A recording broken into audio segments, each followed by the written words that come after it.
Okay, so getting into a little bit more, learning and memory is very content heavy. I'm just going to preface that. Like you can see, this is literally on one dot point. Um, okay, so it's like 2:40 now. What I might do, because I know we have a couple questions, I think I will do about half an hour of this. So then at 3:10, so 20 minutes before we finish, I'll jump onto the Q&A. So I'll do that. So try to get through everything in half an hour. If I don't get to everything, if there's a bit of memory that we miss out on, again, you'll get the slides, and please feel free to email me if you have any questions about memory if we don't cover it. But again, I just think it might be better to miss some stuff on memory and then you look at that in the slides in your own time, as opposed to missing a lot of questions that you guys might be asking. Okay, so classical conditioning, basically our first model of learning. So what this says here is you're looking at classical conditioning and you are looking at involuntary association. This is a big thing. Involuntary, you've got your 3 phases, and then you have operant conditioning. So this is what's covered in this dot point. Like really, they could have separated it. It's not that big. It's just your classical conditioning, involuntary, your operant conditioning, with your stuff like reinforcement and punishment. We'll get to it. All the words will make sense. So classical conditioning, where conditioning basically just means learning. So we are associating different stimuli together. We're creating this unconscious pairing inside our head. So the best way to learn this is kind of through example. And so the main thing we look at is Pavlov. I'm sure you guys might have heard of him before, like Pavlov's dogs. He basically discovered this, or like, did the first experiment, whatever it is, by making these dogs salivate to the sound of a bell. So here are just some terms. Again, it seems like a lot, you will get it. So stimulus, a thing, something that will cause a response, so an action. That's the basic part of it. Unconditioned, it's natural, you haven't learnt it. Conditioned, it's been learnt. Through this process, you've created this learnt association. Neutral is neutral. So to break that down a little bit, unconditioned stimulus, the thing that causes a response naturally. And so the unconditioned response is that said response. So in this case, you can refer to the diagram on the right. Your unconditioned stimulus is food, and the unconditioned response is salivation. Naturally, without learning it, instinctively, the dog will see the food and salivate. It's a natural process, unconditioned. The neutral stimulus is the bell. When you ring a bell in front of the dog, it does nothing, neutral. With this step of classical conditioning, I think maybe we'll describe it. Yeah, we'll describe it there. But basically during conditioning, so during like the main bit of this, you pair the food and the bell. So you present the food and the bell, so the bell ringing, to the dog multiple times, pairing, repeated pairing. And so in the dog's head, it's seeing, okay, food, yum, salivation.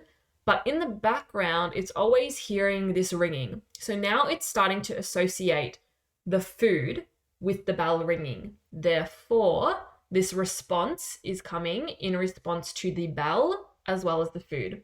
So after this constant pairing, so just think like in the dog's mind, the bell and the food are becoming one. We're getting this association between the food and the bell. So this dog learns this, that ultimately after, because the dog is so used to this bell being present when it salivates, that after conditioning, so after this process of learning, the dog will salivate when the bell is rung. So there's no food in sight anywhere, but Pavlov rang the bell and then the dog salivated in response. So it's this idea of classical conditioning. The dog initially had no response to this bell, and then through pairing it with something that caused salivation, the dog has now learned to associate salivation with the sound of the bell ringing. So hopefully that makes sense, I think. Yeah, you can kind of pick that up in here. The main thing to be aware of is you can see that the term changes. So this is the neutral stimulus when it elicits no response. After learning, it's eliciting a conditioned response. So you've learnt, this response has been learnt. So then this now becomes the conditioned stimulus. The actual thing itself, it's still the bell. The neutral stimulus is the bell. The conditioned stimulus is the bell. It's just when it's neutral, it elicits, like the dog doesn't do anything. Now as the conditioned stimulus, it produces that conditioned response. So be really mindful of that. And it's very important when you are writing to make it clear. if you're referring to the bell as the neutral stimulus, if you're referring to the bell as the conditioned stimulus, and this idea that one causes no response and one causes the response. As well, on that note, the conditioned response is the exact same thing as the unconditioned response. It's salivation. What differs is what it's in response to. Unconditioned is in response to the food. Conditioned is in response to the bell. When you're writing out a short answer, spell that out clearly. If you just say salivation and it's ambiguous as to what it's in response to, you won't get the mark. So salivation in response to the food. Salivation in response to the bell. You have to spell it out. Okay, so here's the process a little bit more. So you can see it's 3 phases: before conditioning, during conditioning, after conditioning. Memorize this, and you can add in the bell producing no response. So NS arrow nothing really to this before stage. Memorize this, and you'll use this as a formula when you write your short answers. I used to always think about this when I would write my short answers, and I always suggest to my students, like, literally you can write it down like next to where you're going to be writing your short answer. Like you can literally just write like UCS arrow UCR, NS nothing, UCS plus NS arrow UCR, just so you have that there, because you might get like 4-mark questions asking to, explain how this response of classical conditioning is occurring, blah, blah, blah. And so it's a lot of writing, right? And it's easy to kind of get off track if you're not thinking like on this path the whole time. Therefore, having this little thing kind of next to you may help guide you a little bit. In general, you can see before conditioning, everything is instinctive, everything is automatic, so food and salivation. Again, we're pairing it. So you're ringing the bell, presenting the food. You're ringing the bell, presenting the food, ringing the bell, presenting the food. After that, so bear in mind during conditioning, it's this repeated trials. It's not just once, it's multiple times. So then after this kind of relationship is so strong, this association is so strong, that the dog will salivate in response to the bell. Okay, that's the general gist of it. With operant conditioning, again, another type of learning, but it's more voluntary, and the learner is more active compared to classical conditioning, where it's like unconscious, involuntary. With classical conditioning, like you can see, sometimes it's used in advertising. So like the association between, the certain product and like an emotion or happiness, fun, whatever, it'll be unconscious, right? With operant conditioning, it's behavior, it's action, it's very active, it's voluntary. So the kind of principle behind this is that idea that if you are rewarded for doing something, you will do it again. If you are punished for doing something, you're not going to do it again, basically. So consequences determine the actions and determine the likelihood of you repeating a certain behavior. Okay, so the 3 things to be aware of, your ABC. So your antecedent is basically just the stimulus, like really just exchange it with the word stimulus to make it easier. I don't like antecedent, I don't even know like what the word actually means, but just think of stimulus. Behavior, consequence, whether it's basically being reinforced or punished, essentially. So the antecedent is basically the stimulus that will trigger this certain behavior to happen, and the consequence is obviously what happens to the learner in response to doing this behavior. Okay, so in terms of kind of our consequences and how this, I guess, leads to a process of learning, you have your reinforcement. Again, think of the word. So reinforcement, this is going to increase the likelihood of that behavior happening again. Reinforced, where think of like strengthening. If I, get a pat on the head for picking up the rubbish at school, my behavior is being reinforced. I'm going to get, pat on the head again, so I'm going to do it again. It's that idea of reinforcement. So positive reinforcement, we have positive and negative reinforcement.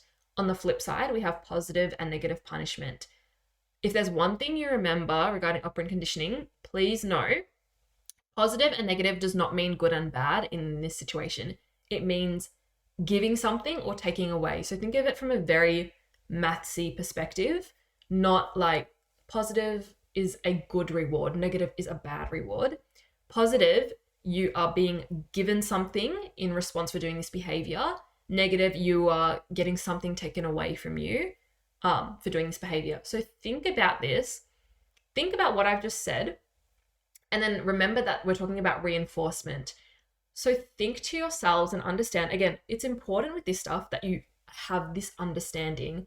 Don't rote learn what does positive reinforcement mean? What does negative reinforcement mean? Think about it logically in your head until you understand it. So positive reinforcement, I am going to give the learner something that makes them more likely to repeat this behavior. Hopefully you guys are thinking, you're going to give them something good. If someone is going to give me something that is going to make me more likely to do something, it better be good, right? So they're going to give the dog a treat for sitting. You're going to give a child money. You're going to give them chocolate. You're, going to give them an award. This idea that you are giving something that you'd obviously, enjoy. So it makes you more likely to repeat this behavior again because you want to be rewarded again. Hope that makes sense. On the other hand, negative reinforcement. I'm going to take something away so that the learner is more likely to do this behavior. You're going to take away something bad.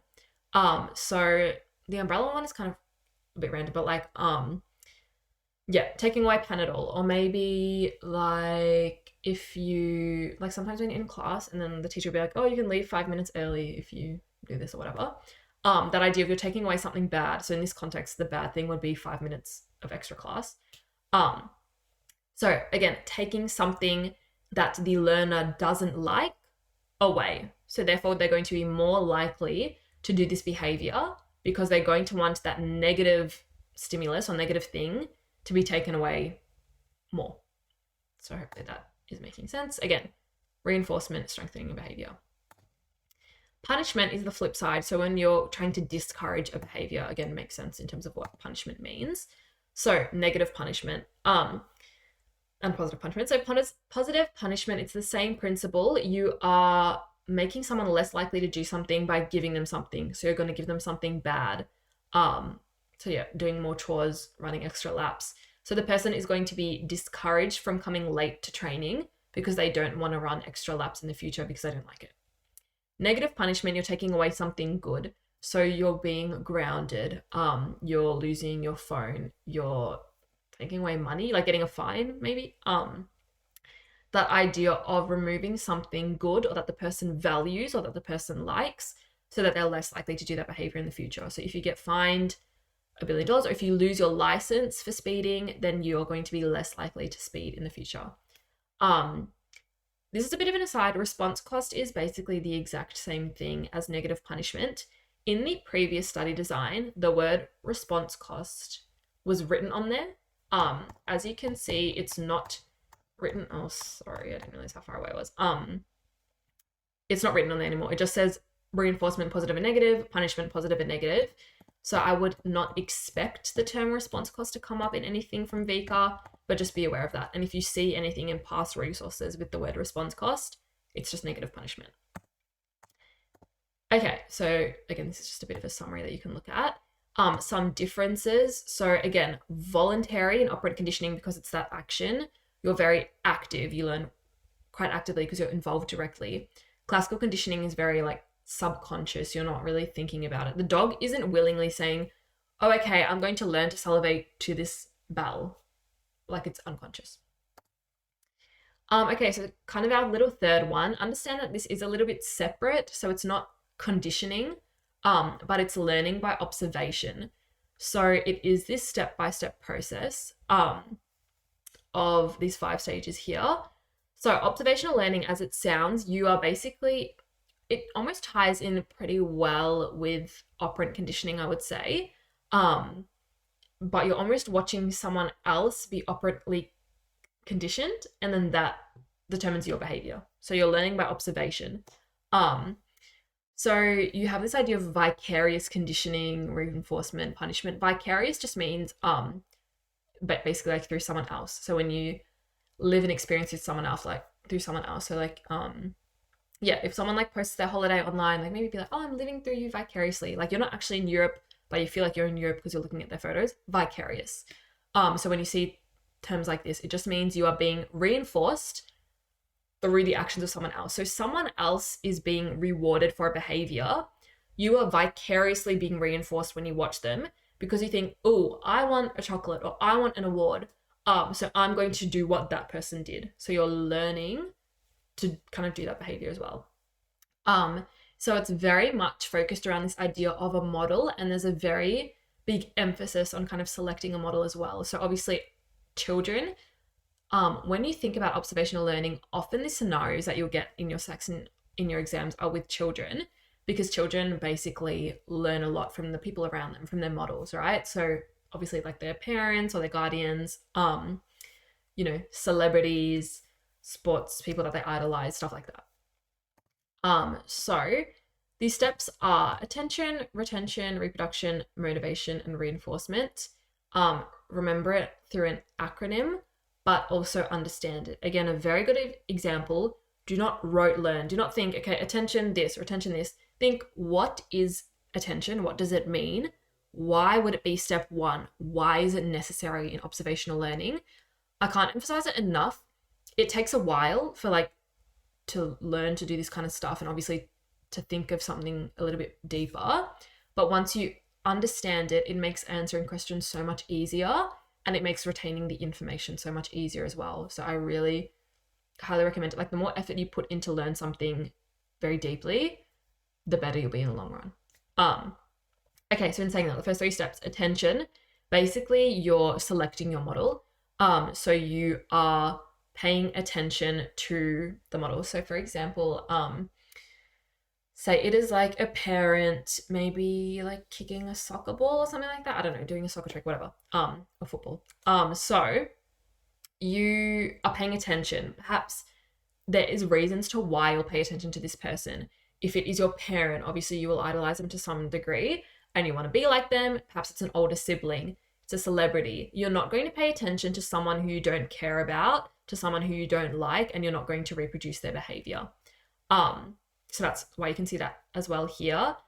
Where you see similarities, where you see popularity, where you see achievement, you're going to follow them. Okay, so that's just attention. That's just looking at them. Retention. What does retention mean? Retaining. Think memory. So the individual, the learner, is actually able to kind of memorize this picture of what's going on. So seeing their parent, do this little football trick, or seeing their parent follow this recipe and cook this meal. Retention, so actually memorizing and having this visual image. Reproduction, having the physical capability and the mental capability as well to repeat the action. So if you are looking at, I don't know, like a sumo wrestler or something, or if the football trick is really tricky and crazy and the learner is a 3-year-old, they're not going to have the physical capability to actually move their legs in a complex way. So they won't be able to learn the behavior because they cannot physically reproduce it. So that is what it means by reproduction. And same with mentally as well. So if you put a 6-year-old in a year 12 class trying to learn, a maths problem, they're not going to be able to reproduce it unless they're a super genius. Okay, so motivation and reinforcement. These are often tied in very closely. Some people treat them as one actual stage, and sometimes they are even interchanged. But we have motivation and reinforcement. So motivation, again, you actually want to do this behavior. So, you idolize your parent, you, can physically do it, you remember everything they're doing, but if they're cooking this disgusting meal, you're not going to be motivated to do it. If they're doing this sports trick for a sport that you hate, you're not going to want to do it. So you actually have to be motivated. And reinforcement, obviously, so tying into our previous stuff from before. You're not going to replicate a behavior if you don't see someone rewarded for it. If you see someone punished for it, on the other hand, you'll be reinforced essentially. So if you want to be reinforced, which everyone really does, then they'll copy the behavior. If you see that the individual, I'm trying to think of an example. I don't know, your classmate getting an award versus if your classmate is getting punished, you can have all of the 4 steps ticked, you even want to do the behavior, but if you see them being punished by their teacher, you're less likely to do it. Again, it ties in very closely to operant conditioning. So it's kind of, you can see modeling from, especially with children. Again, take some time to do the VCA stuff yourself. So this is new. So we're looking here Again, understand the dot points as well. So the general thing we're looking at are approaches to learning that situate the learner within a system. So think about what that means. So you are learning something and you're basically in the environment versus learning something, by theory, or learning something in a classroom that you're meant to apply to the real world versus like actually learning it in the situation. That's what that means. And the example that you have to know is, as illustrated by Aboriginal and Torres Strait Islander ways of knowing, where learning is viewed as being embedded in relationships where the learner is part of a multimodal system. So again, this idea of learning within a system of knowledge patterned on country. So it's this idea of learning in the context perhaps of these, Aboriginal and Torres Strait Islander communities and situations as well. So we'll look at that in a second. In terms of the actual stuff, so situated learning theory is something that you might look at.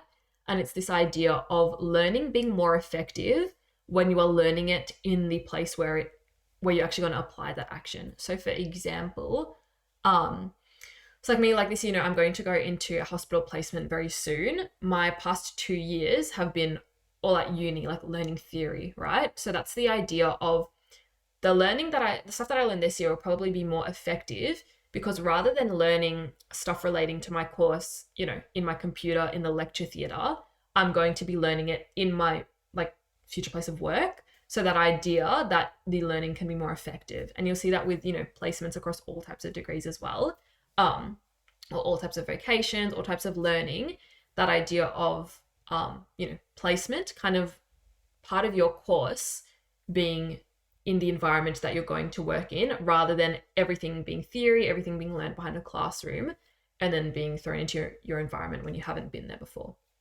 So that's that idea, or like an example of that. So you can see here, situated cognition. So you've got communal and collaborative knowledge. So again, this kind of sharing of ideas. So other members of the system, people that are, in the workplace, or you can see in the same community, such as Aboriginal and Torres Strait Islander community. So you've got people in the same community, in the same situation, kind of perhaps doing the behavior that you're learning as well. That idea of communication and collaboration. You've got less rigid learning. So when, again, you think about like classrooms and stuff like that, can be very structured and rigid, versus once you're in the environment can be a little bit looser, I guess. And again, mastering context-specific skills. We know what context-specific means, as opposed to rote learning information. So it's just like, it makes sense if you think about situating the learner within the system. So hopefully that sort of makes sense. So in terms of these kind of ways of knowing, as referred to on the study design, we can see it's learning based on traditions and cultures that have been taught, from ancestors and coming down through generations, and then being taught, to other members of the community, basically. So we can see that there's heaps of different kind of facets of this. But as was referred to here, this idea of knowledge patterned on country. So it's a very tight relationship with the environment itself. So we can see land and country, and some of the examples, as I shared here, we've got the community link. So again, engaging with the people in the community who are teaching you the things as well. This idea of symbolism, we've got, again, the land itself, and that's kind of where the emphasis of country comes in, because it's this idea of being situated within the system. So where the skills are going to be applied, that's where you're learning. So then we've got all the kind of stuff that's outlined in this image here, and you can see how they all connect with one another as well. So it's that idea of this deep-rooted knowledge and all of this wise information that's being learnt in the environment where it's being taught. Hopefully that makes sense.